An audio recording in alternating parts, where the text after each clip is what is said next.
Nguhaye ikaze wowe uje bwa mbere kuri Iyungure BTV, ngushimira nawe by'umwihariko udahwema kubana natwe. Uyu munsi naje ngo tuganire ku bintu bizakwereka umusore ubatereta muri babiri, cyangwa se wa musore mukundana ariko afite n'undi akunda ariko utabizi. Ibi rero bizagera kuri rwa rwego yumva ashaka kugumana n'umwe muri mwe. Ibyo azakora ni ibihe? Ni ukuvuga ngo azatangira kwiyenza kuri wa mukobwa azi ko ashobora kumanipira byoroshye cyangwa se gufatisha byoroshye.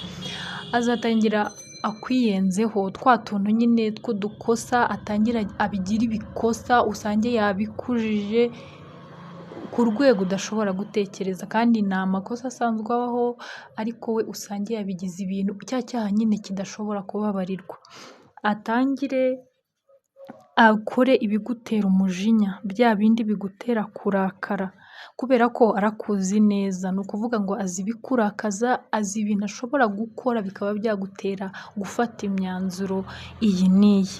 Ni ukuvuga ngo rero we tageta aba ariho niyo kugira ngo mutandukanye, ariko mu buryo nyine butagaragara, bwihishe niko nabyita. Aba ashaka ngo hagati yanyu hazemo amakimbirane adafite aho ashingiye kugira ngo akugeze kuri ya myanzuro we yifuza.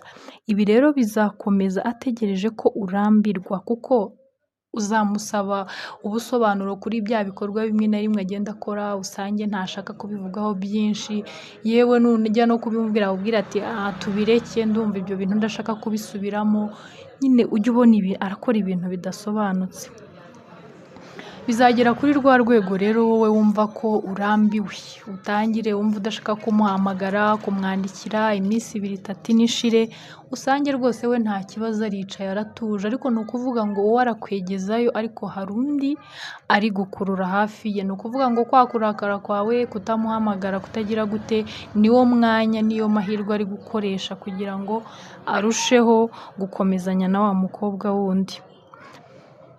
Hanyuma numara gufata iyo myanzuro, wowe uzasigara wibaza ngo ese ni iki kibi nakoze muri ibi bintu? Utangire kwishakamo icyaha waba warakoze. Hanyuma uzagera aho unishakemo kuvuga ngo ese nakora iki kugira ngo ibi bintu birangire, twongere dusubire uko twari duhoze. Usange ni wowe uri gushyira imbaraga mu bintu utigeze ukora.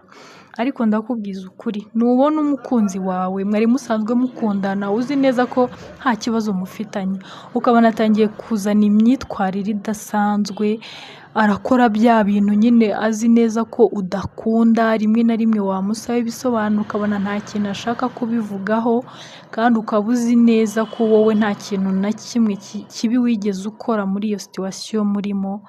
Nshuti yanjye, uzihitemo wigendere, uzamureke ugende.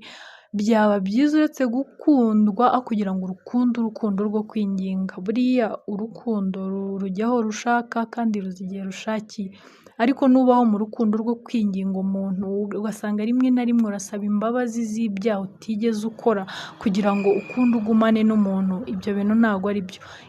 Ntabwo wareka gukosa nk'umuntu, kuko twese turi abantu, ariko niba ukosheje wasaba imbabazi, ariko ntabwo wasaba imbabazi z'ibyaha utakoze.